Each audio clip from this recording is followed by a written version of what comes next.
अयोध्या के राजा दशरथ के कोई संतान नहीं थी, इसलिए उन्होंने देवताओं की कृपा प्राप्त करने के लिए एक पवित्र यज्ञ किया। समय आने पर देवताओं ने उनकी प्रार्थनाओं को स्वीकार किया और उनकी 3 रानियों ने 4 पुत्रों को जन्म दिया। रानी कौशल्या ने राम को जन्म दिया, जो सबसे बड़े थे। रानी कैकेयी ने भरत को जन्म दिया और रानी सुमित्रा ने लक्ष्मण और शत्रुघ्न को जन्म दिया। जैसे जैसे बच्चे बड़े हुए, राम अपने सदाचार, शक्ति और बुद्धिमत्ता के लिए प्रसिद्ध हो गए। विवाह का समय आने पर राम ने मिथिला की राजकुमारी सीता का हाथ जीतने के लिए भगवान शिव के विशाल धनुष को उठाकर तोड़ दिया। राम और सीता का विवाह हुआ और सीता उनकी समर्पित और प्रेममयी पत्नी बनी। बाद में राजा दशरथ ने राम को अगला राजा बनाने का निर्णय लिया, लेकिन रानी कैकेयी, जो दशरथ द्वारा दी गई एक पुरानी प्रतिज्ञा से प्रभावित थी, ने अपने पुत्र भरत को राजा बनाने और राम को 14 वर्षों के लिए वनवास भेजने की मांग की। अपने पिता के वचन का सम्मान करते हुए राम ने बिना किसी हिचकिचाहट के वनवास स्वीकार कर लिया। सीता और लक्ष्मण ने भी उनके साथ वनवास जाने का निर्णय लिया।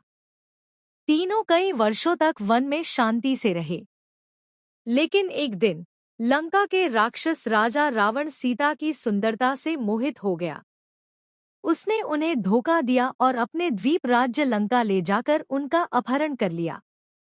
सीता को बचाने के लिए राम ने वानर देवता हनुमान और वानर राजा सुग्रीव के साथ गठबंधन किया। हनुमान समुद्र पार कर लंका पहुंचे, सीता को पाया और उन्हें राम की अंगूठी दी, जो आशा का प्रतीक थी। इसके बाद राम ने वानरों और भालुओं की सेना इकट्ठी की और लंका तक एक महान पुल बनाया। एक भयंकर युद्ध हुआ। युद्ध में राम ने रावण को मारा और अंततः सीता को बचाया। अपनी पवित्रता साबित करने के लिए सीता ने अग्नि परीक्षा दी और बिना किसी आंच के सुरक्षित रही। 14 वर्षों के वनवास के बाद राम सीता और लक्ष्मण के साथ अयोध्या लौटे।